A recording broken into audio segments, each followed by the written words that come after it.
Unmute করে কিছু বলে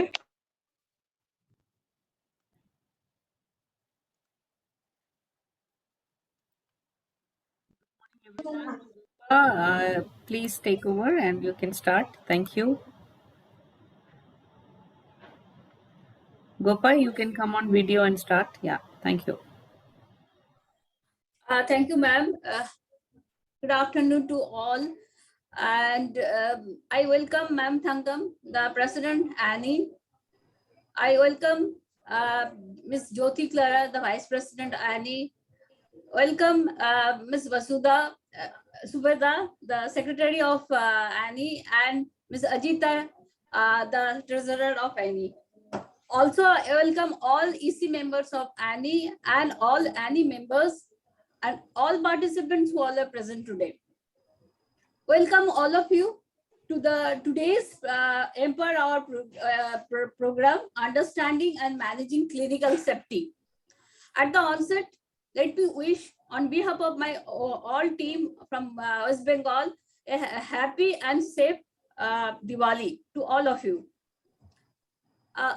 We have learned and also practiced that as you grow senior, I mean to say grow older, we always hand over our baton to our the most the junior or the upcoming leaders.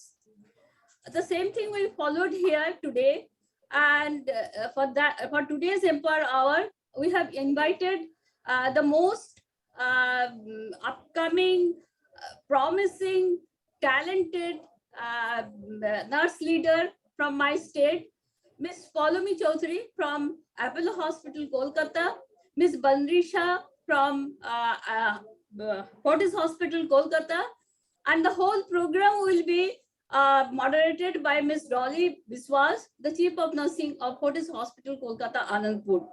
Over to you, Dolly. Thank you. Thank you, Ms. Gopa. Thank you very much. Am I audible?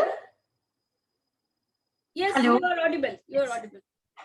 First of all, I would like to convey my gratitude to the President of Association of Nursing Executive of India, Madam Tangam, who has thought of creating this platform to share knowledges across India. Ma'am, I am really feeling great about you. So today we'll be talking from Bengal chapter, Annie. The Vice President of Bengal chapter, Gopa Hazra Madam, already introduced me. Today we are having two speakers, Paulomi Chaudhary and Bandri Sisha. So one by one, we'll be calling and introducing them for their talk. We all know that clinical safety in the healthcare is paramount important. And we all are here to uplift this safety in terms of patient safety and patient delight. So that is what is our important role as a healthcare professional. Without wasting any time, I would like to call upon Ms. Paulomi Chaudhary. Paulomi, you can come to the video. Ms. Paulomi, who is a graduate nurse, she passed out from SSKM Hospital, College of Nursing, Kolkata. She has done her hospital management from Symbiosis. She has certified Lean Six Sigma Black Belt. She is the master trainer in diabetic management. She is a result-oriented professional with nearly 20 years of experience in nursing administration, clinical training quality, and service excellency. She has chosen as one of the leaders for Joint Commission International Audit Main Guide with the international auditor across the facilities for consecutive 5 times. She bagged the best national supervisory skill award from Confederations of Indian Industry in 2 consecutive years. She achieved most prestigious Apollo Big Mind Award among Eastern region from Honorable Chairman of Apollo Group of Hospitals. She achieved 2 Excellency Awards among all Apollo Group of Hospital on Special Founders Day category in nursing leadership. She has certified as an internal auditor for ISO 14001 and 50001. She has achieved also Best Young Leaders Award, Digital Transformation Core Member. She becomes supervisor in 360-degree and internal Apollo JCI audit. She is the member of ANI, and she has also got the membership from CAHO. So most welcome, Paulomi, and for your sessions. So now over to you. Thank you. Good afternoon, everyone. Hope I am audible. Yes, you are audible. Okay, thank you so much, Dolly Dee, for this introduction. So before starting at the outset, I would like to thanks to ANI President, Vice President, Secretary, and all executive members for creating this wonderful platform with the concept of Empower Hour. As it is rightly said, that leaders become great, not because of their power, but because of their ability to empower others. All of your shared vision for healthcare and nurses propels all of us to strive for excellence in every single day. I would like to express my sincere thanks to our passionate Group Director Nursing, Captain Dr. Usha Banerjee, for her kind guidance and encouragement. Thanks to my Director of Nursing for her continuous support, and special thanks goes to dear Dolly Dee and Bhupadi. So just give us once again for slide sharing.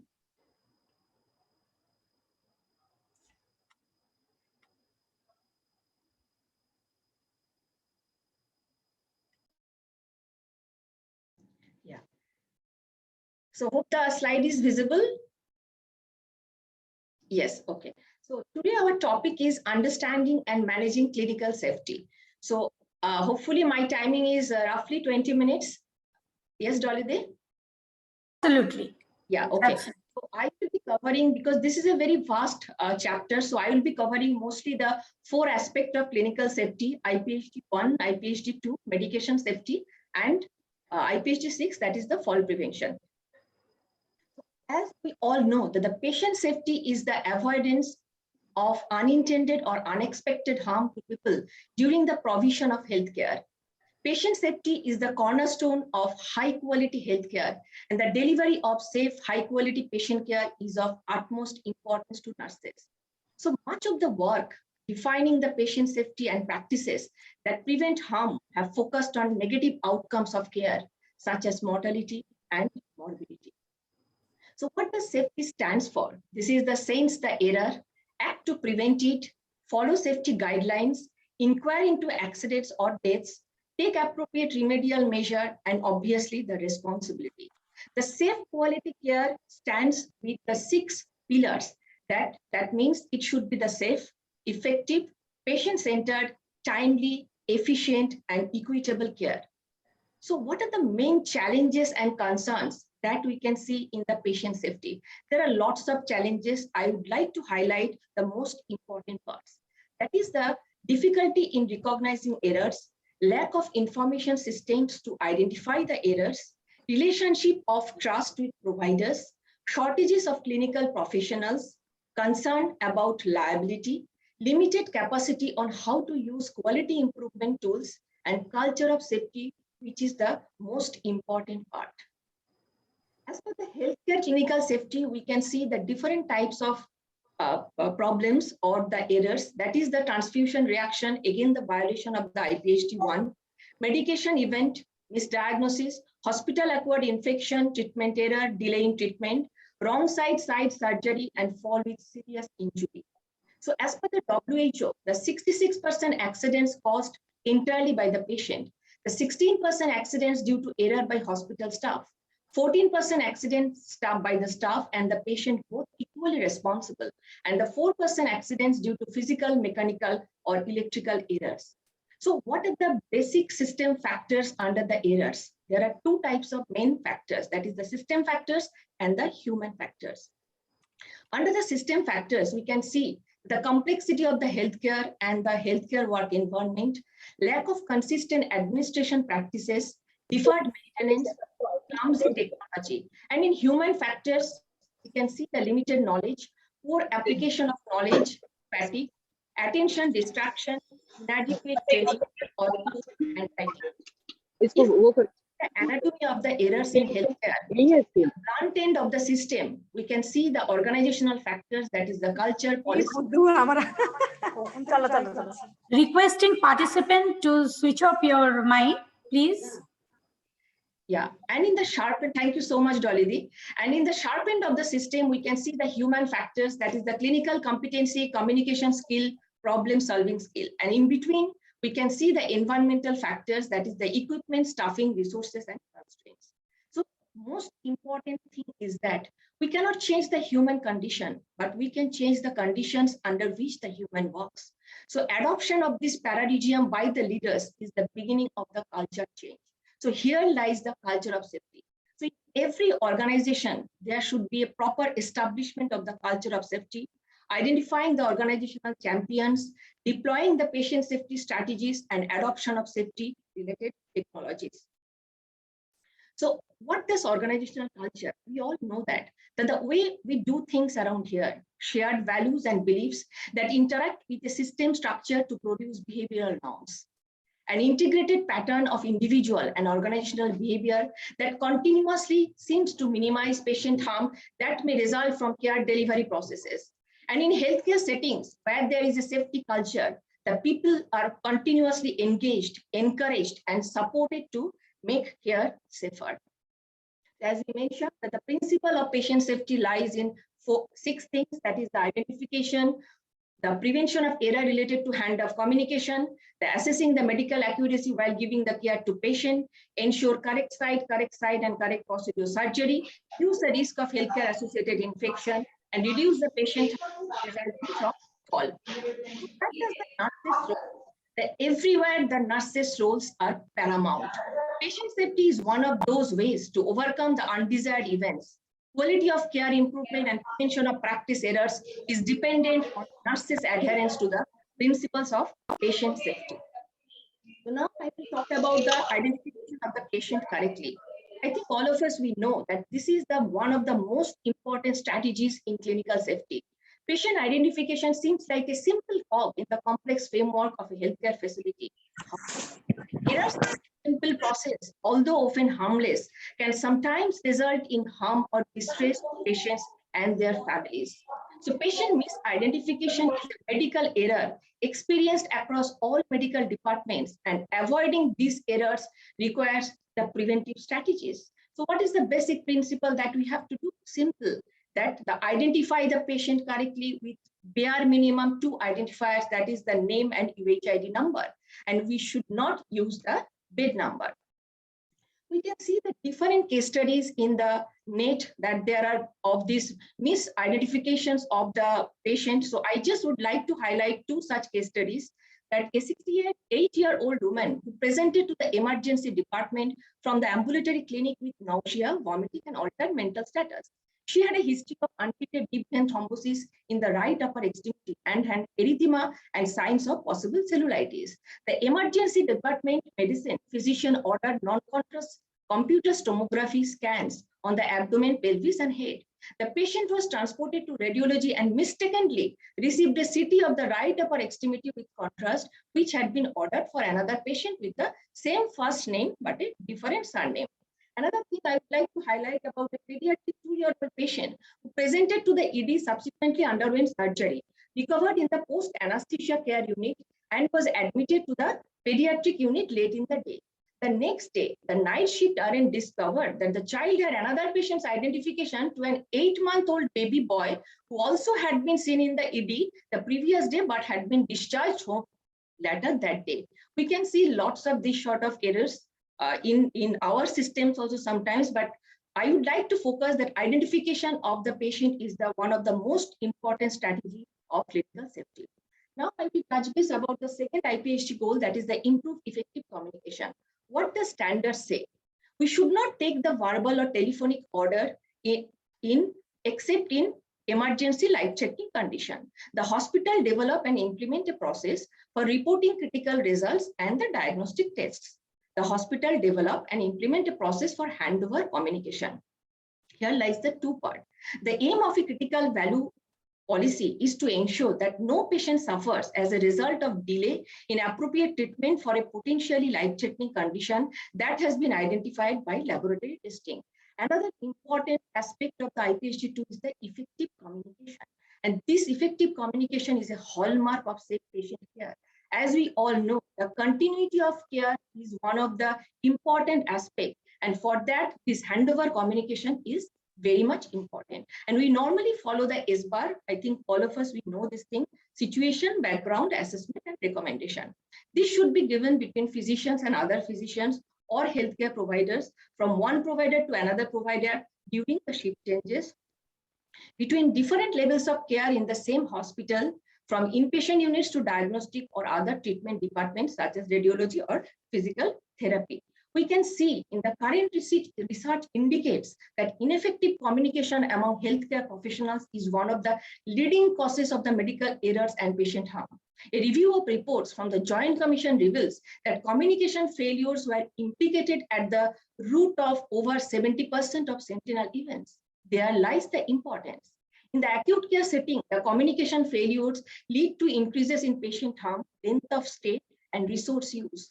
In multi-site studies of intensive care units, the poor collaborative communication among nurses and physicians and other specific factors contributed to as much as a 1.2 patient risk, adjusted mortality, and length of stay. So now I will just touch base about the medication safety, which is another important clinical safety parameters. So it is a very vast thing. Just I would like to highlight the most important thing. So medication safety, which may be defined as the freedom from accidental injury due to medical care or medical errors during the medication use processes. The most common types of reported medication errors were inappropriate dosage and the infusion rate. There are lots of studies we can see through net. So here is one study was done by the Taxis and Barber, performed a study in 10 wards and found that the errors preparation and administration occurred in 49% of the doses errors. Of these, 1% of the errors were severe and 58% were just to be moderate in severity. Now, how big is the problem? I would like to focus in this slide that how big is this problem of the medication errors.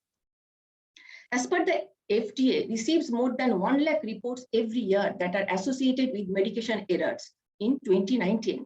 More than 7 million patients are impacted by medication errors every year. During medication administration, there is about 8% to 25% median medication error rate as per the patient safety network. Medication errors in the home care estimated to occur at rates between 2% to 33% as per the patient safety network. And the global cost of medication errors is almost 1% of the total health expenditure as per WHO 2017. So there are different types of study. I would like to again just showcase one more study. This is international study. This is done in the 663 errors they have detected. Out of that, again, 34% due to the dosing error, followed by omission of medication 19% and medication given at the incorrect time 12%. This is one in the Indian scenario. This is a 16 months duration of the study of only the medication administration error. So out of that, the 46 errors reported and 48% due to the dosing error, followed by frequency of medication 33% and other things.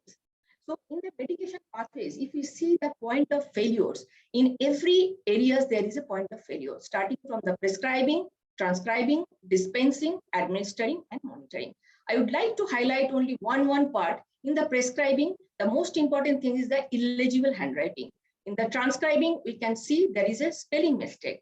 In the dispensing, the most important part is if there is no variation of the common drugs and the high alert drugs. In the administrations, if the staffs are not maintaining properly the rights, and monitoring also the same thing. The WHO have developed very nicely about the 5 moments of medication safety, considering about the rate that already I have discussed, that is the 5% to 33% of the home medication error. So they have given this thing 5 moments. That means that before starting a medication, taking the medication, adding a medication, reviewing the medication, and stopping the medication. And very detailed it is there in the net. We can just go through from there also. I would like to highlight what are the basic things that we have to perform to minimize the medication errors. The number 1 is the medication labeling. Drug administration labeling the medication. So the name of the medication, the doses, concentration, date, time, preparation, and definitely the patient identification, IPHT1. For the infusion, the doses, the concentration, the date and the time of preparation, rate of flow, and definitely the patient identification. And the most important thing is that do not forget to put the high alert labels for high alert medication and concentrated electrolytes. Now I would like to focus, I think every hospitals we are having the high alert medications, and we should be special cautious about these high alert medications. And this is our hospital's high alert medications. I would like to highlight over here, as because the high alert medications is very important thing. Starting from the medication name to all the labels, there should be a proper checkpoint, and that should be highlighted in every department so that the caregivers, they can be further precautions before administering the medication. Like starting from the medication name, location, storage, prescription, preparation, administration, monitoring, and obviously the labeling. So there are again different types of case studies we can see of the wrong medication administration. Here I would like to highlight 2 most important cases. That is, number 1 is the accidental administration of epinephrine instead of midazolam. So let's see that what happens. The medication errors within the inpatient setting can have severe consequences on patient harm and prolonging the length of stay. This 2016 case report details a 50-year-old woman who was accidentally administered epinephrine instead of midazolam during colonoscopy preparation. She then started to complain of chest tightness, difficulty breathing, and generalized tremors. It was soon discovered that a medication error occurred with the patient, and the patient was administered 0.25 mg of epinephrine instead of midazolam. The procedure was postponed for several days until the patient recovered. And another one example I would like to highlight over here, that is the unintentional administration of insulin instead of influenza vaccine. In 2016, the researchers published the results of an investigation where a cluster of 5 adult patients unintentionally received insulin instead of the influenza vaccine. The mix-up occurred at a public school clinic in Missouri and was discovered following an investigation from the St. Louis County Department of Public Health. Officials learned that a school nurse inadvertently administered Humalog U100 insulin instead of the influenza vaccine. So what happens actually? Acute hypoglycemia was reported in all 5 patients. So now we can understand that how important all these things. So what are the basic take-home messages that we can take to reduce the medication errors? First one is the patient information, then the drug information, adequate communication, the medication storage, stock, standardization and distribution, drug packaging and labeling, and the staff education and competency. Now I would like to highlight the last things, that is the IPHT6, that is the reduce the risk of patient harm resulting from falls. We all know that as per the WHO, the definition of the fall is a fall is defined as an event which results in a person coming to rest inadvertently on the ground or floor or other lower level. So again, from the beginning, I would like to highlight that we have to identify the special population if we want to reduce the patient fall. So here you can see the special populations in our hospital we have identified. Simultaneously, the proper assessment tool to be done as and when required and the shift wise. And the most important thing is the intervention strategy. So an appropriate risk assessment tool should elicit areas of greatest need or deficit, be proactive in suggesting appropriate interventions, and form part of a multi-professional and multifaceted approach to preventing falls in hospital. I would like to highlight one thing that I was just again and again telling about the assessment of the proper population. So this is called the PACE program. You can see that under all the vulnerable group, which has been identified, point of first contact, P for point of first contact, then the assessment of the patient, the care of the patient, and the education of the patient. So this is very stringently we have implemented over here, that is called as a PACE program. So now this thing I would like to highlight. So this is again our Captain Dr. Usha Banerjee from the corporate office. Very diligently, we have introduced this thing, that is a post-fall hurdle, to be performed within 24 hours by the hospital quality team, the nursing quality and the training team, housekeeping supervisor and other relevant stakeholders, and document the same in the post-hurdle form. The quality and the training team should ensure that the incident is raised within 24 hours. The quality and training team to do the post-incident analysis and the post-error competency check to be done by the training team. And the one most important thing, that is the ESCA, that is the emotional support to cope with anxiety. I think this is a new standards to cope with the second victim and to be initiated by the charge nurse. Incident analysis should be discussed in the coming SMS weekly central briefing and look for opportunities for any systemic failure and correction. So lastly, I would like to tell that we have to think something that important so that we can improve the clinical safety. So be the change that we wish to see in the world. Thank you so much. Thank you. Thank you. Thank you very much, Paulomi. It is really a great presentation that you have given today. Being a nursing superintendent and mentor of Apollo Multi-Speciality Hospital of Kolkata, you have spoke a very important few aspects, anatomy of error. Yeah, it's really apt with today's clinical safety. You have spoken about we have to change the condition to prevent error. It's very, very important. An organizational culture to be established in such a way that we can create clinical safety in the organizations wherever we work. You spoke about patient identification. Beautifully, you have given few case example, verbal order policies, handover communications, ISBAR, 5 moments of medical safety with the case scenarios that you have given, which is very much understood by everybody, I'm sure. And you spoke about post-fall huddle, which is really very, very important in any healthcare organization. I am sure with your talk today, the director, nursing director of Apollo, Madam Rukhi Bhattacharya, and Captain Usha Banerjee, the entire Apollo group director must be feeling proud on you. Thank you very much, Paulomi. So we are switching to, thank you, madam. We are switching to now Bandi Sisha. So Bandi, you can just put on your mic and your video. So welcome you, Bandi, for today's session. You're the second speaker from any chapter of West Bengal. So I am introducing Bandi here. Bandi, who is a graduate nurse, she is heading the quality as a quality head of Fortis Hospital, Kolkata, Anandpur. She has passed out from Masood College of Nursing, Bangalore. She has done her critical care nursing specialization in 2015. She has also completed basic certified professionals for quality implementation in hospital from KAHU. Her achievements: she achieved nursing. She has led to achieve the nursing excellency certification, the first hospital Fortis Anandpur achieved in Eastern India. She has won the Young Leadership Award from Annie.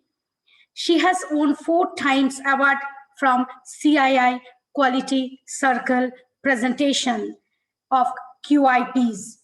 She has won from INS, that is Infusion Nursing Society of India, by sharing the best quality improvement project on infusion practice. She has won international award from IHH on best paper presentation on prevention of COTI presented in Malaysia. She has won international award on QIP presentation on her hospital-acquired pressure injury as an evidence-based approach from the Apollo conference, international conference organized by Apollo Group of Hospital. She has presented her quality improvement project on NSI, Other significant contribution, she plays a dynamic role in patient safety and quality improvement initiative. She has implemented various process and protocol. So welcome you, Vandri, and over to you. All the best to you for your topic. Thank you. Thank you so much, ma'am, for the introduction. So I would like to take this opportunity to thank the ANI leaders. Thank you, ma'am, for giving us this opportunity, especially it is a big platform. I'm sharing the platform with you all great leaders. It's a privilege for me. Thank you, Dolly ma'am and Gopa ma'am, for giving me this opportunity to sharing my knowledge and ideas about the clinical safety. So I would like to share my screen now.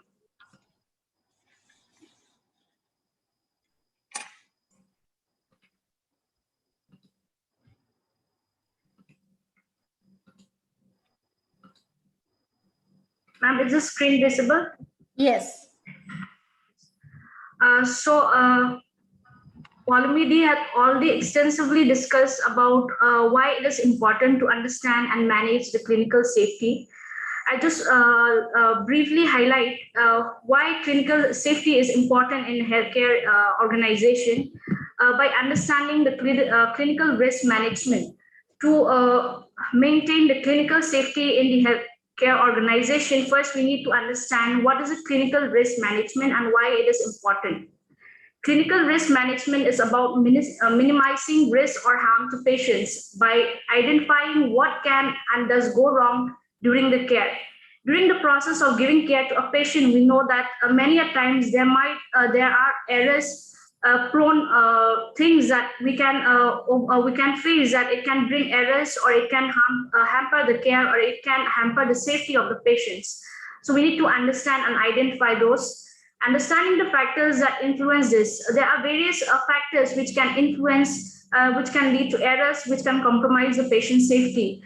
Factors like man-made errors or a manpower shortage, factors like material equipment errors. So there are various factors in the healthcare sector where we can identify them and understand those factors to correct the errors. Learning lessons from adverse events and poor outcomes. There are many incident reporting events in every organization. So we need to identify those errors, identify those events, and we need to take a corrective action so that we learn, so that we put the preventive measures in place. Ensuring action is taken to prevent a recurrence. By learning from the events, we identify those errors. We have to also take preventive actions, corrective actions to ensure that we have to prevent these errors in the future, and putting system in place to reduce the risk. Why clinical risk is relevant to patient safety? Understanding the clinical risk assessment is very, very important in any healthcare organization. Clinical risk management specifically is concerned with improving the quality and safety of healthcare services by identifying the circumstances and opportunities that put patients at risk of harm and acting to prevent or control those risks. There are a very stringent risk management process. We need to identify those risks. We need to do the risk assessment, risk mitigation plan, implementation and monitoring of the risk that we can identify, review and update risk plans. If we diligently follow this process, we can minimize the risk or harms to the patient. How we can gather information about these risks? We can gather from our incident monitoring system, from the sentinel events which happens in every healthcare organization. We need to learn from those sentinel events. The role of complaints in improving care. There are many complaints that we are receiving. It can be from the patient relatives, it can be from the doctors. So we need to understand those complaints. We need to see where we can take up the measures so that we can reduce those complaints and improve the patient care. Complaints and concerns where the individual is responsible, and coronial investigations. Now, I would like to move on to the very important safety aspects in every healthcare organization, which is gaining a very important momentum in the healthcare industry, which is a very important clinical indicator, and that is the early warning score. So how do we monitor this early warning score? The modified early warning score is a simple physiological score that may allow improvement in the quality and safety of management provided to all patients.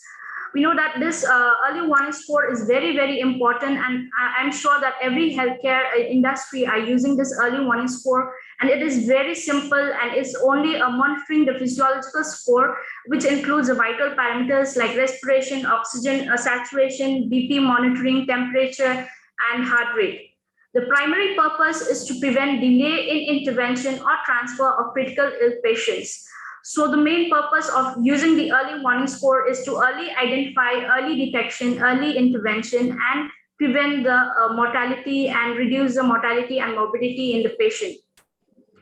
Often several hours can pass between such measurements and patient deterioration can go unnoticed. Yes, by doing a root cause analysis or by doing the analysis of such EWS event, we can understand that a patient may go unnoticed. The patient condition may deteriorate without noticing from the nursing end. So we need to understand this because the proper identifications of the event can best be done by the nurse at the bedside. So we have a category or we have the scoring system for this early warning signs, which includes 0, 1, 2, 3. 0 is normal, 1 means mild severity, mild, and 2 is moderate, and 3 is severe. And based on this, we need to prioritize a care. Based on this, we need to escalate the care. Based on this, if required, we need to shift the patient to ICU. Why EWS is important? So the worldwide study, there are international studies which shows that clinical deterioration and serious adverse events such as cardiac arrest or unexpected death are preceded by deviations in vital signs in 60 to 84% of the cases. So maximum of the cases is there is clinical deterioration in the patient condition where it is being left unnoticed, and deterioration is basically in the basic parameters of the patient. This has led to a focus on early identification of deviation in vital signs in an attempt to identify patient at risk in order to initiate treatment. The majority, 84% of patients who have abnormal vital signs prior to any serious adverse event, suggesting that some can be prevented if abnormal vital signs are detected and acted upon. So maximum or majority of the cases, these abnormal vital signs can be prevented by doing a timely monitoring, assessment, interventions, and timely shifting of the patient to ICU. In early stages of deterioration, there are often important clinical changes in the respiratory rate, oxygen saturation, blood pressure, heart rate, temperature, conscious mental status, which may go unrecognized. To further add, there are some further studies which have shown that it has been reported that each hour of delay in admission of a patient to the ICU was associated with a 1.5% increase in the risk of death in the ICU and a 1% increase in hospital mortality. Likewise, reported that mortality among critical ill patients was clearly related to the initial evolution of organ failure and the sequential organ failure score at the time of ICU admissions. And indeed, more than 50% of all hospitalized patients in this study did not receive optimal treatment before admission to the ICU, and many admissions could have been avoided. So we need to understand that the early warning score is very, very important at the bedside, in the clinical side, to ensure the patient safety and timely intervention. So where things can go wrong? Failure to recognize physiological deterioration in acutely ill patients. Sometimes healthcare professionals do not trigger the alarm and escalate for help according to the EWS protocol. Failure to seek appropriate help promptly and intervene in a timely manner. So there are many failures in the system which we need to identify those failures and correct those and take preventive action so that we can minimize the harm to the patient. So why this failure is there in every organization? The reason is being that the failure to detect patient at risk of acute deterioration include poor critical care knowledge of ward-based medical teams. They may not have adequate or sufficient knowledge to manage the critically ill patients or the patients who are in the deterioration, and the understanding or the capability to identify this early warning score. There may be lack of knowledge among the staffs. It is also recognized that lack of resources, increasing volume and acuity of patients can compromise acute care provision, compounding failure to detect deterioration. Yes, we know that in India that the human resource shortage is very much there. There are a shortage of nurses in every hospitals. So the patients who are kept in the ward with the clinical deterioration, if they are not timely monitored by the nurses, sometimes the nurses are having more allocations. Sometimes the nursing are not having adequate knowledge, or sometimes there is a poor skill mix of nurses in the ward. This which may lead to failure in detecting the deterioration of the patient condition. How do we ensure the patient safety through by using this EWS scoring? The first thing that we need to do is an effective response to deterioration is best mounted by trained staff trained and experienced in dealing with acute critical physiological abnormalities.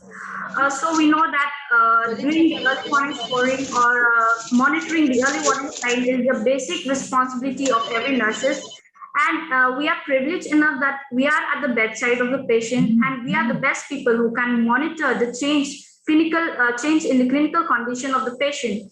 And the nurses should be given the privilege that if they not only if there is any change in the EWS scoring, but if they see any change in the patient condition by observation, they can take the decision to move the patient or to call for the escalation. The second is that we need to empower the staff to take decision. Every staff in the hospital, especially the nurses, should be empowered. They should know what is the importance of this EWS scoring. They should know when to call the doctors, when to call the seniors to do the timely intervention. They should know that if the patient is not fit to be kept in the ward, they can take decision to shift the patient to critical care area. The third point is that ensure that patient who deteriorate receive appropriate and timely care is a key safety and quality challenge. Yes, we often see that in our day-to-day work, we often see that even if the patient deteriorates in the ward, there is challenges among the nurses to take a call or to even escalate to the authorities because then there might be decision clashes in the clinical setting, which ultimately hamper the patient care. But this, the seniors or the authority on the management, they need to take a call and see that if anything compromised with the patient safety, that needs to be corrected. And a very best thing that we can do is display the MUSE or the early warning score chart in every area where everyone can have an easy access to read out what is the meaning of EWS, why I'm doing this. Every nurse needs to understand the importance of EWS, and during the time of monitoring, if there is any change, they need to know and the escalation protocol, where to escalate, how to escalate, and if the patient deteriorates, they need to shift immediately to ICU. And now what we have come across is the importance of monitoring the EWS in every healthcare setting and report, analyze EWS and escalates. So just sharing the best practices that in our hospital, we are monitoring EWS patients, the patients who deteriorate in the ward. We are the in charges in every department. They are reporting the EWS to the quality team and to the supervisors on duty. And we are doing analysis just to check in case we are missing out on something. If we are missing out on something, we need to see and to identify those gaps, take the corrective actions to check in future that those gaps should not be there. And what we can do best also is correlate the incidence of EWS versus code blue.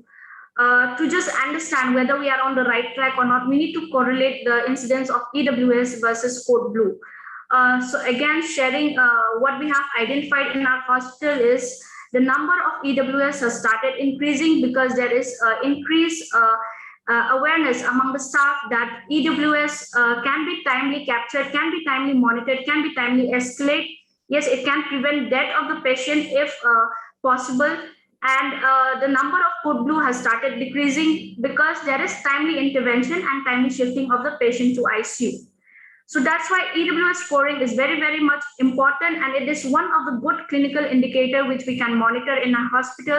And an effective monitoring is best by doing analysis and by correlating the incidences. Now, another important clinical indicators which is very important is hypoglycemia. This is again a topic of so many concerns from every stakeholders. So we need to understand first what is hypoglycemia. It is low blood sugar.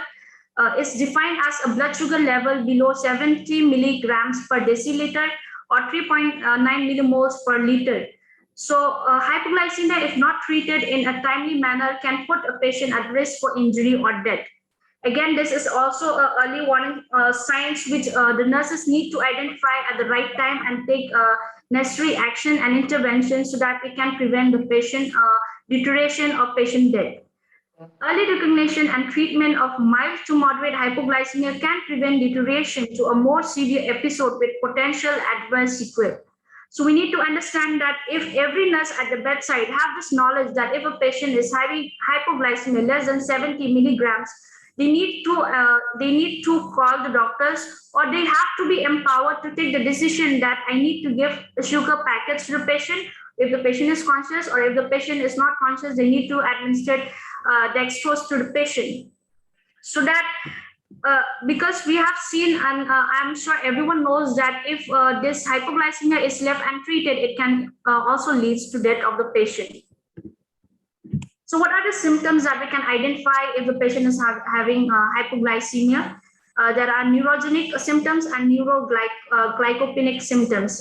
There will be shakiness, trembling, anxiety, nervousness in the patients, and which can also deteriorate further to pupil dilation. And neurogenic neuroglycopenic symptoms includes abnormal mentation, irritability, confusion, difficulty in thinking, and also further deteriorates which can lead to the death of the patient if not treated.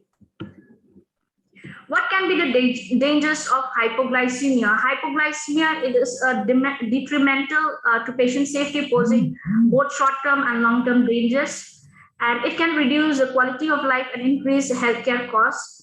Studies have also shown that inpatient hypoglycemia increases patients' length of stay and mortality in the hospital. And evidence have clearly shown that inpatient blood glucose control is essential to patient healing and preventions of complications. What are the risk factors for inpatient hypoglycemia? There are various risk factors which can put a patient, which can lead to hypoglycemia. There are preventable events which we can prevent, and there are events which is a patient factor. So let us see what are those preventable events and what are the patient factors. Monitoring error. There can be monitoring errors from the nursing side, which can lead to the patient led to a hypoglycemia.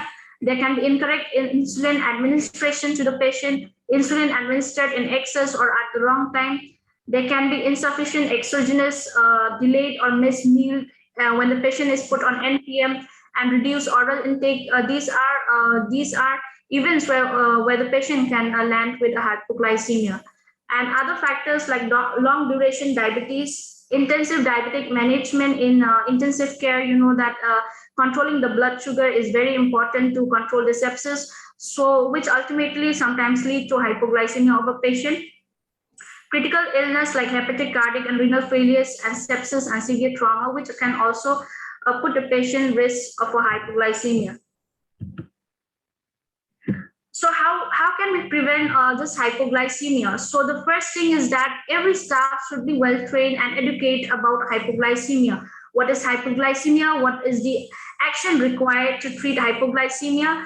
And what best can be done for the patient so that the patient would not deteriorate further and prevent the patient harm. And the second thing that we can do is standardization and implementation of hypoglycemia protocol. So we need to understand that to follow any set guidelines or to follow the protocol, we need to standardize the protocol. The senior leaders in the organization can see and look towards standardizing protocols, that if we have a standard protocol, our staffs at the bedside level, it will be easy and handy for them also if they encounter any kind of patients with hypoglycemia. They need to take immediate action, and that immediate action should be readily available to the bedside so that they can take the call and treat the hypoglycemia. Because if the patient are there in the bedside, it will take time for them to call the doctors, and the doctors will come to check the patient. So we have lost so much time in that. But to immediately manage hypoglycemia, there should be some standardized protocol so that the nurse immediately, when there is hypoglycemia, they need to treat the hypoglycemia, then they can inform the doctor. And it should be empowered, and in a standard protocol that nurses are empowered to treat hypoglycemia immediately.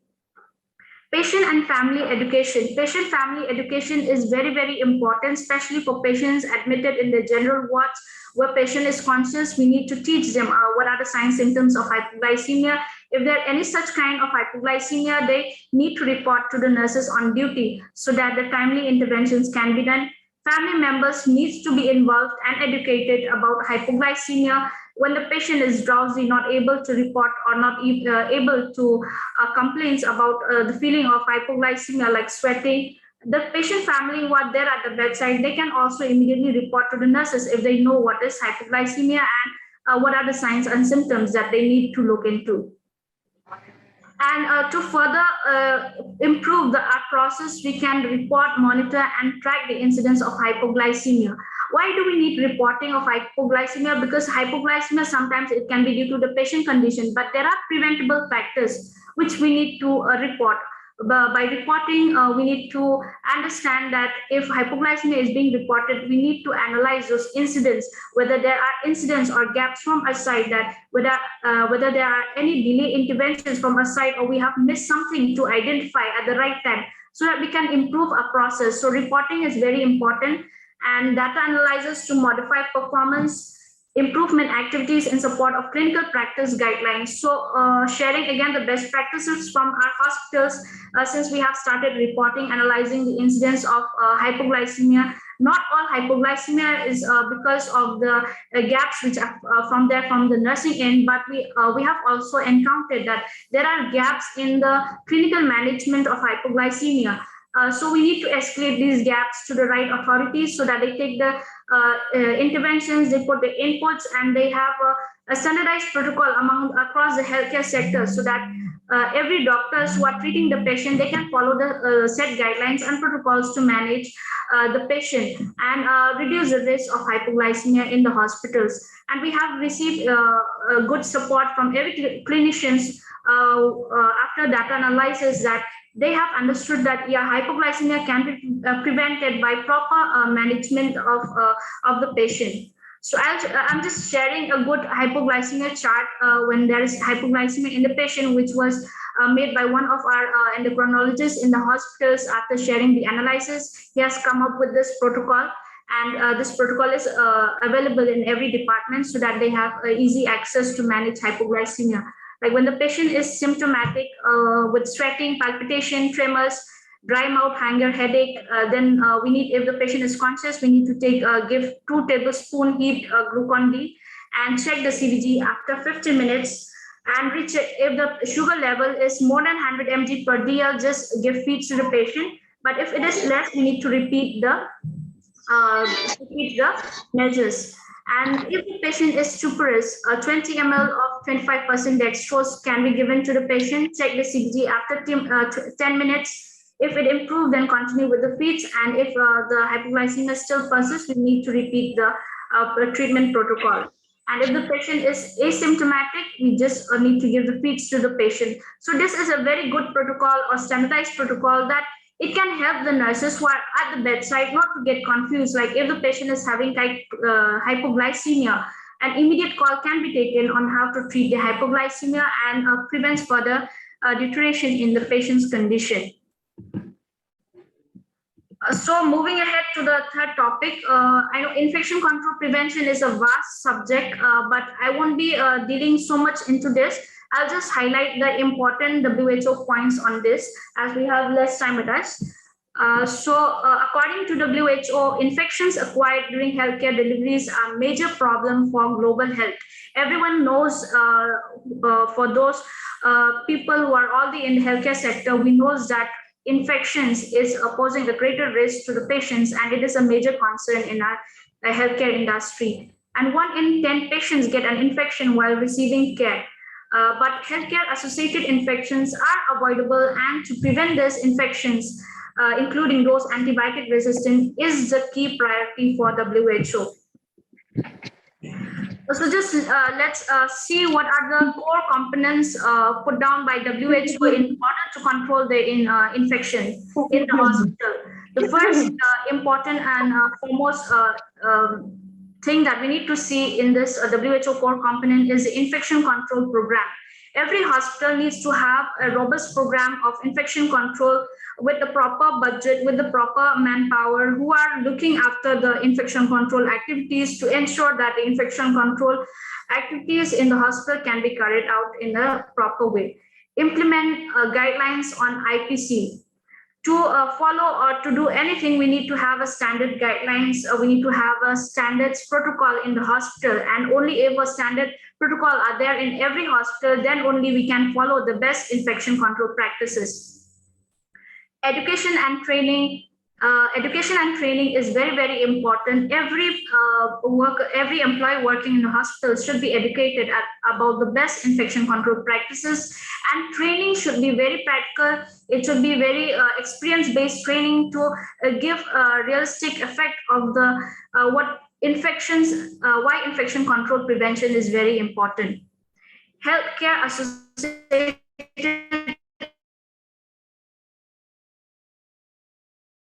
and the hospital needs to carry it out, because from the surveillance activity we can identify what are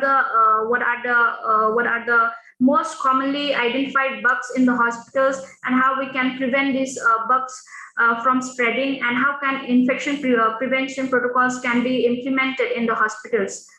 And the other core components of WHO is multimodal strategies. So we need to have various strategies to control infection in the hospitals. It includes the senior topmost management leaders who will be involved in the infection control prevention strategies. It also includes education and training of the staff. It also includes the antimicrobial stewardship to reduce the antibiotic resistance. So there are various approaches to where we can control infections.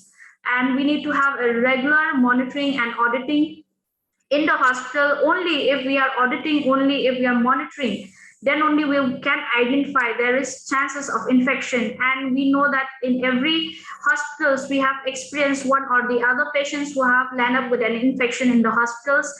And only this regular monitoring and audits can help in reducing or minimizing the risk of infection.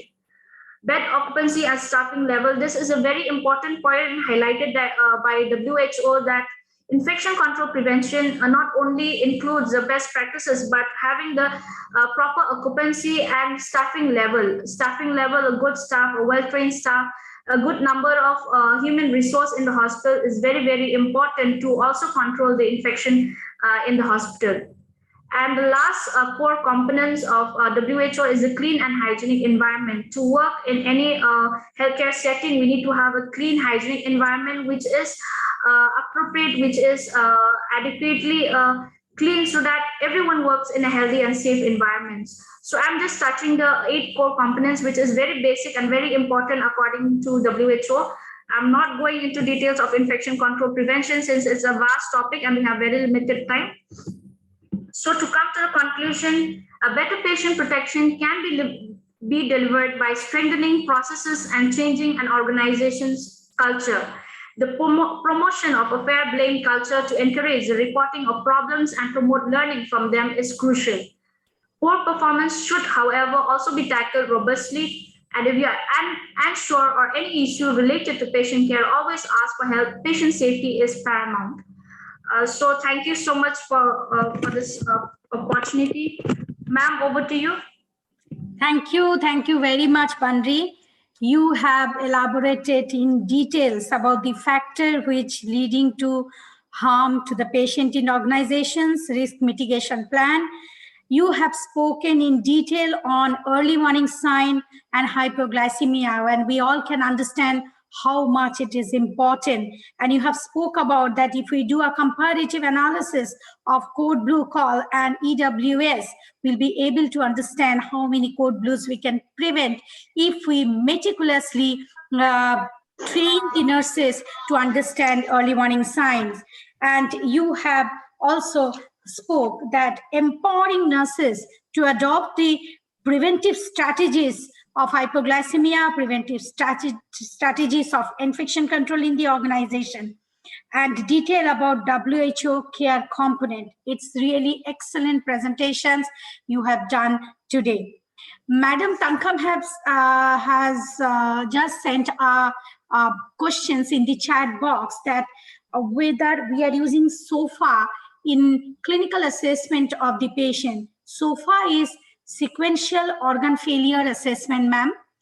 And sequential organ failure assessment, certain hospital in India definitely does by the clinician, but I'm not sure whether the nurses are using this SOFA framework or the table to understand this sequential organ failure.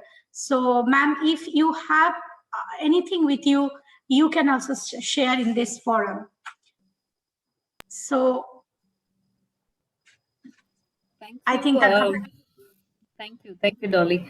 There is a very basic tool called QSOFA, which actually related to all the parameters you already have in the early warning score. yes. So I had done a short workshop on sepsis last year or something online.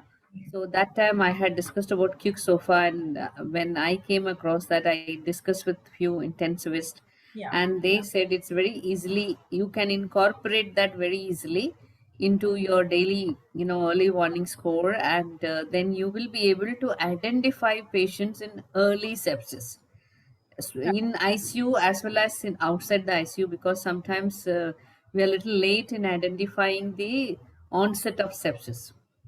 All right. So the intensivist told that if we incorporate, that will be really, really useful for patient safety. So I was just wondering if any one of you is using it already. So if not, you can always discuss with your intensivist and ask for QSOFA, which is very, very basic, very easy to pick up. Sure. So maybe that is something you may like to consider. So congratulations, first of all, to all of you, and very, very heartening and very proud to see the young leaders so confidently, managing all these topics and, making relevance to what they are talking. So congratulations, Palumi and Bandrishisha, and very proud to see the future of nursing, and it gives us a lot of confidence that Annie is on the right track, giving platform to the future nurses. So my request only will be that, please continue to ask questions. It's already 1 o'clock. Maybe Bandrishisha, you can stop sharing the screen, please. Yes, ma'am. Thank you, Bandri. Thank you, Palumi. Ma'am, just to share, while ma'am was asking about the SOFA score, so I have taken the initiative and spoke with the intensivist, and after several discussions, finally he has accepted to use the SOFA score in our ICU unit, and I have got it printed in the ICU booklet, and now it will be used for the ICU patients. So I'm trying to move ahead to emergency, also taking the approval from the emergency head, and if she will allow, the QSOFA can be used from emergency as well. So this is just a step taken, a small step taken. Good, very good. Keep it up. In CMRI already it has been practiced in ICUs, because there in the at the back side of the observation chart, these scores, GCS and QSOFA scores, are already printed, so that it is a ready reckoner for the nurses to refer for every observation that they do. So it is already practiced over there. I don't know. I don't. Is there from CMRI to represent that and to say about it. Okay, great to know. The research actually says in ICU you may not miss it because there are doctors around, but it's very useful outside the ICU and in ER. So you can very quickly screen and detect the patients who are in early sepsis. So the survival of these patients is based on early identification. So many ICUs they have SOFA score. That much I know. Either they use Apache SOFA, they are using some tool. My intention of asking was more about outside the ICU, incorporating this Yes. into the daily, Yes. daily routine. Sometimes a patient who is admitted with a small abscess in the toe could be developing sepsis. The quick Yeah. SOFA will help the nurse to say, "Oh, I think there is trouble," and they can escalate. That's where I hope if some of you will take initiative, it'll be great. And I'm very sure that intensivist will not have problem when we argue from the point of patient safety. This is Yes. not to replace doctors, but as you can incorporate and then you can actually identify patients in early sepsis. Great So, job. thank you, ma'am. Captain And Usha Banerjee, ma'am, is here. So I just would request ma'am to speak 2 words as Paulomi and Bandri has already completed the presentation. First of all, good afternoon, and I take this opportunity to thank our office bearers of Annie, especially Madam Tangam, for always being the ambassador for patient safety. And she's done tremendous work, and she's one person who believes in giving opportunities to the young. And Yes. I've attended every single patient safety empower hour month after month, despite having busy schedules. Largely because it is the young people who are coming here and presenting and anchored by very senior people like you, Dolly. So that's amazing. And I think all very relevant topics are being spoken. I've done a lot of work around patient safety, but trust me, there's so much more to do. And I think you need a whole decade to embed this into the network and fabric of the organization. Like just now, Madam Tangam just spoke about the sequential organ failure scores, because that's something which has to be necessitated, because we spoke about sepsis bundles. I Yes. can't thank the wonderful speakers enough for bringing us relevant topics, and I thoroughly enjoyed hearing to what's happening in every single hospital. And my only wish is, whether it's a small hospital or a big hospital or a mean-sec hospital, every single nurse becomes an advocate for patient safety. Absolutely. So wonderfully anchored, Dolly, and thanks to Tangam for these wonderful opportunities. As the president of Annie, I think we've created a patient safety movement. And I think this is going to bring a lot of value to the Indian healthcare context. And I think we will move together on a new trajectory. Sure. So thank you. Thank you immensely. Thank you very much, ma'am. Thank you very much. I'm not seeing any more questions in the chat box, only the compliment that the presenter have got. Very good presentation, wonderful presentation, excellent presentation. So I'm seeing a number of feedback they have got. And thank you very much for all the compliments for both of our speakers today. And I would like to convey my hearty thank you to Captain Gopa, from the Vice President of Kolkata Bengal chapter. So over to you, Gopadi. You just conclude today's talk. Thank you, Dolly. Thank you, my two young leaders from state, Paulomi and Bandisa. It was a wonderful presentation, and I must say that it was totally informative. And everyone who has attended, I think will take home something and will be able to apply it in our hospital, so that our patients and the employees will be safe. So it was excellent, what I must say, and wish you both that we must continue doing this type of session, so that everybody in the forum will be benefited. Thank you, Madam Tangam, for attending this program, and thank you all EC members and Captain Usha, all seniors. Before ending it, I would request Ma'am Thangam to say few words about this presentation and how we go ahead. Thank you, ma'am. Over to you. Thank you, Gopa, Dolly, and the speakers, Paulami and Bandrishisha. I have already spoken for a few minutes, so I will only request everyone present here, spread the word around about the association. We want more progressive nurses joining us and participating in various activities. And patient safety is a focus that we will again take it to 2022 as Captain Usha mentioned. Even if you speak for decades, it's not going to be addressed fully. So next year we will continue with the focus on a different tangent. So more to educate and involve more young nurses. So look forward to more activities around patient safety in the coming year also, and different chapters. Thank you once again. I'm really proud of the young speakers who were showcased here today. So West Bengal can be proud of these young leaders. So congratulations and keep it up. And let's build our Annie membership. That's what I can request. And together we all can make a difference. So let's join hands and make Annie bigger and stronger, and then it can have a better advocacy for the nurses and nursing in India. So congratulations, and see you all next month with another topic of applying clinical reasoning on 27th of November. Sure, ma'am. Thank you. ma'am. Thank you. Thank you, very ma'am. much. Have a good day, all of you. Take care.